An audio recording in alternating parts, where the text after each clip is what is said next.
नमस्कार दोस्तों, मेरा नाम है वीर।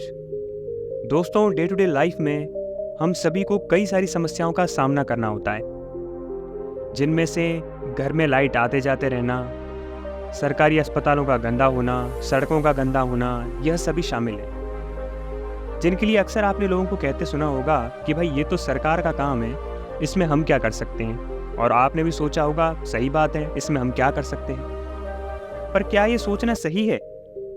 क्या हम वाकई कुछ नहीं कर सकते?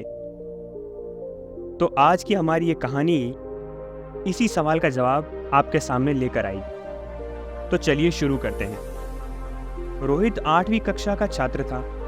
वह बहुत आज्ञाकारी था और हमेशा औरों की मदद के लिए तैयार रहता था। वह शहर के एक साधारण मोहल्ले में रहता था, जहां बिजली के खंभे तो लगे थे, पर उन पे लगी लाइट सालों से खराब थी और बार बार कंप्लेंट करने पर भी कोई उन्हें ठीक नहीं करता था।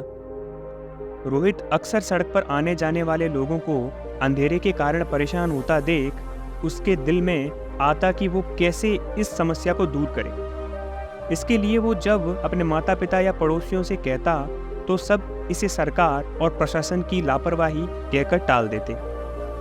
ऐसे ही कुछ महीने और बीत गए। फिर एक दिन रोहित कहीं से एक लंबा सा बांस का टुकड़ा ले आया और बिजली का तार लेकर अपने कुछ दोस्तों की मदद से उसे अपने घर के सामने गाड़ कर उस पर एक बल्ब लगाने लगा। आस पड़ोस के लोगों ने देखा तो पूछा, अरे तुम ये क्या कर रहे हो?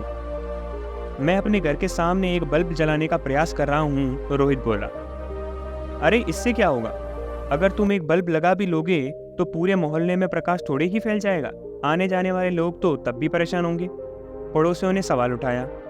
रोहित बोला, आपकी बात सही है, पर ऐसा करके मैं कम से कम अपने घर के सामने से जाने वाले लोगों की परेशानी तो दूर कर सकूंगा। और ऐसा कहते हुए उसने एक बल्ब वहां टांग दिया। रात को जब बल्ब जला तो बात पूरे मोहल्ले में फैल गई। किसी ने रोहित के इस कदम की खिल्ली उड़ाई तो किसी ने उसकी प्रशंसा की। एक दो दिन बीते तो लोगों ने देखा कि कुछ और घरों के सामने लोगों ने बल्ब टांग दिए हैं। फिर क्या था, महीना बीतते बीतते पूरा मोहल्ला प्रकाश से जगमग उठा। एक छोटे से लड़के के एक कदम ने इतना बड़ा बदलाव ला दिया कि धीरे धीरे पूरे शहर में ये बात फैल गई। अखबारों ने भी इस खबर को प्रमुखता से छापा और अंततः प्रशासन को भी अपनी गलती का एहसास हुआ और मोहल्ले में स्ट्रीट लाइट्स को ठीक करा दिया गया। दोस्तों, कई बार हम बस इसलिए किसी अच्छे काम को करने से संकोच करते हैं क्योंकि हमें उससे होने वाला बदलाव बहुत छोटा प्रतीत होता है।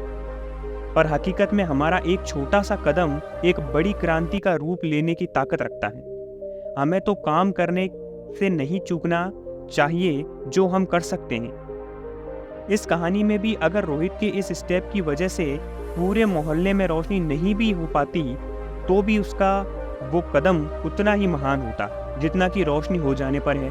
रोहित की तरह हमें भी बदलाव होने का इंतजार नहीं करना चाहिए, बल्कि जैसा कि गांधी जी ने कहा है, हमें खुद वो बदलाव बनना चाहिए जो हम दुनिया में देखना चाहते हैं। तभी हम अंधेरे में रोशनी की किरण फैला सकते हैं। तो दोस्तों, अगर आपको हमारी वीडियो पसंद आती है तो हमारी वीडियो को ज़रूर से लाइक कीजिएगा, वरना मेरा रिएक्शन कुछ ऐसा होगा। कैसी लगी आपको हमारी ये कहानी और आपने इससे क्या सीखा, हमें कमेंट करके ज़रूर बताएं। और ऐसी ही अमेजिंग और इंटरेस्टिंग स्टोरीज़ को सुनने के लिए हमारे चैनल को ज़रूर से सब्सक्राइब करें। धन्यवाद।